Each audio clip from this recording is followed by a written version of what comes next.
May I tell you a story when I was a boy in the little island of Barbados. We were a very large family, 9 boys and a girl, my father, my mother, and my grandmother on my mother's side. And we had the usual thing you have in the islands. It's a tropical island. We had ducks, we had chickens, we had sheep and goats and cows for the milk. Because there was no dairy when I was a boy. You either had a cow or you had no milk. Or you had a goat or you had no milk. Unless a neighbor had more than they could use, and then they gave it to you. But we had a few cows, and we had the usual thing like a farm. When my mother decided that, say, 2 weeks from today, we were going to have ducks for dinner, she would say to one of the boys, any one of them, would say to me, Neville, take a few ducks and put them away. Well, I knew exactly what she meant. You will take 3 ducks for our size family, maybe 4 ducks, because there are not so much on the duck.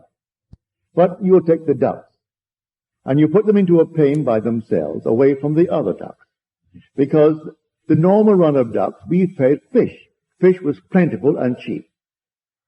In fact, when I was a boy, you bought fish all a penny. There was no refrigeration, so the boats came in late, around sundown. What they didn't sell on the beach would rot. We had no refrigeration. So you could take a bucket down and buy all the fish you wanted for a penny. Or they'd use it the next day for bait. So we fed the ducks the fish and the interest of fish, anything out of the fish.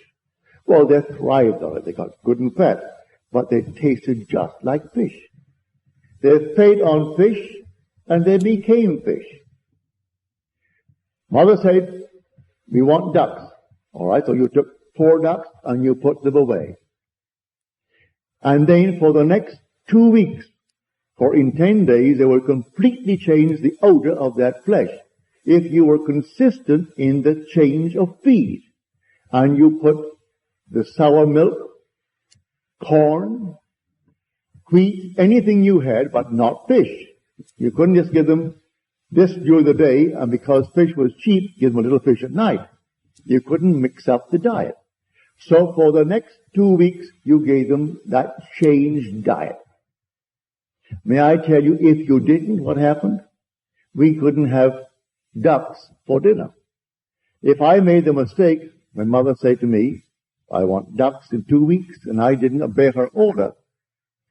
When I finally discovered my mistake and did it, say, a week later, well, a week was not enough.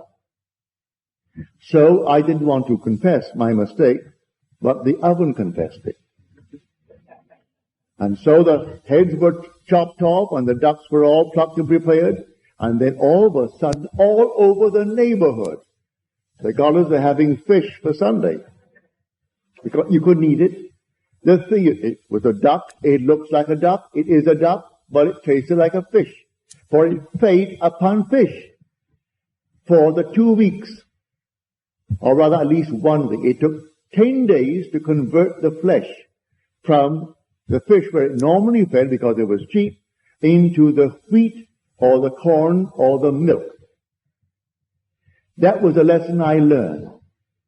If I am going to be the vine of eternity, and I am the eternal vine, I can only grow what I feed myself mentally. What am I feeding myself morning, noon, and night? I cannot change it during the day and say, a little fish because it's cheap. What's going to happen here? This is nothing. And all of a sudden I read some stupid little thing and I react. That's my fish.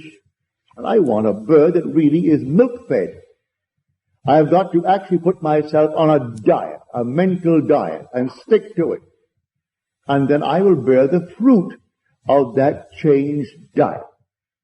It's entirely up to us. All these little things happen in our life to teach us a lesson. Who would have thought when I was a boy, when Mother said to me, you have ducks in 2 weeks, and you put the ducks away, that I would have learned the most fantastic lesson. I didn't learn it then. Many a time I made the mistake. And so we had to settle for something else we had in the house. But no matter what it was, couldn't have ducks. You couldn't eat it. You looked at it, and nothing is more displeasing than to look at a duck and eat fish. And I love fish.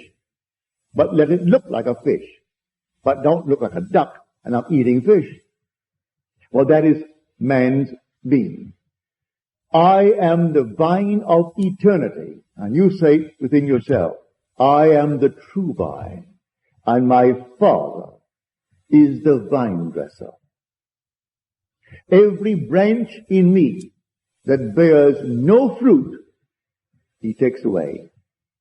Every branch that does bear fruit, then he prunes it, that it may bear more fruit.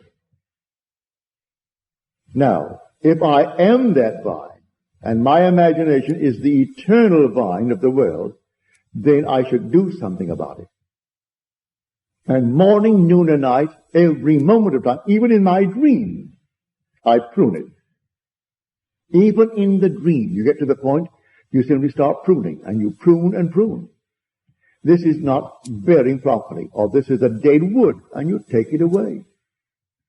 I want no part of it. But not wait until the end of the week or the end of the month when something is pressing, so now this I'm going to do. It doesn't work that way. You do it morning, noon, and night. That's what I'm talking about. All that I behold, though it appears without, it is within, in my imagination, of which this world of mortality is but a shadow.